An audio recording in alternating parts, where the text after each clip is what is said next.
The workshop title is Individual Industry and Developing Designers. So we're talking about them as businesses in amongst themselves, I guess you could say. And then we're also talking about them as young professionals. So how do you develop as a young professional? How do you reach your goals? How do you produce and sell a product, for example? And I think it's been really exciting. We had Lu, who's kind of this designer is visionary. I think he's really interesting because he's taking on the whole environment and he's making these sort of products as micro-architectural sets. And in a way, they're props for activating the entire space, depending on what the activity is. I'm Lu, and I'm a German designer living in Leipzig and working in Leipzig.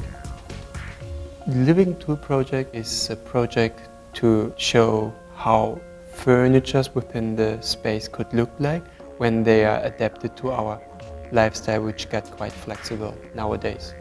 Like changing a living space into a working space, hosting friends for overnight. And I was thinking about how furniture would look like when we have to adapt to those situations. For me, the workshop helped him push along his bigger vision. Not so much about getting a single product into production, but trying to find ways of working with industries like the movie business or museums or galleries or the hotel industry to really engage his whole vision. I'm confused. And then there was Hannah with this couch, the sofa that she calls Moody. It's a big bag of fabric that goes over a sofa and transforms into this kind of comfy, cozy, almost like a little room that you wrap yourself in. My name is Hannah Emily Ernsting and I graduated in Karlsruhe at the School for Design. For my diploma, I created a series of sofas. One part of the series is the sofa with the extended cover. And from that idea, I also went on with this cover for a chair. Hannah was really stuck on the idea of making the sofa. And rather than sort of struggle with her back and forth on that, we said, hey, you can make the sofa, but first let's make something that's affordable. I really feel like she's got a product that's ready to go to market, so why put that off until someone picks up her sofa? If she just takes the cover and reduces it down to making just a chair cover for now, that's a product she can make, that's a product she can make affordably, that's a product that's kind of new to the market, and you know, kind of buys her time to get the whole sofa into production. We had Caroline and Victoire from this young brand out of Geneva. Funny name, Only E.T. Can Judge Me. What I found interesting about them is how together they were. I mean, one of them is the business head and one of them is the design head. They're making these, what I call hair toys. And I think they're gonna go on to be a significant fashion accessories brand.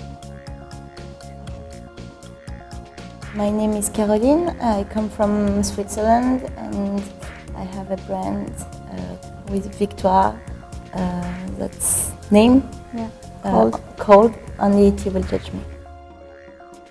We're making accessories for the head, especially hairbands and beanies and cover earrings for the winter. And everything that we do is handmade and made in France.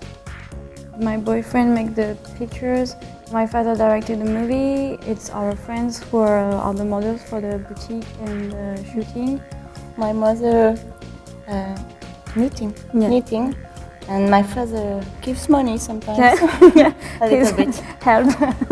The workshop made them aware of the range that they kind of need to make. So they need to spend a little more time developing products moving in a forward direction. Not kind of stuck in the hair toy market, but pushing it a little bit further.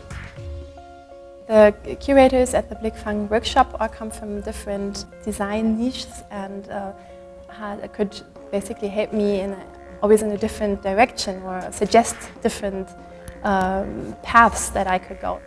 I think the most important thing I've learned from the workshop is to be more honest to myself, to re-question what I'm doing, to understand the core skills I have. We want to come in the BLICKFANG workshop because all the people around us are just happy and say, oh, it's so cool what you do. Never criticize. No. criticized. and we need to be criticized. Yeah.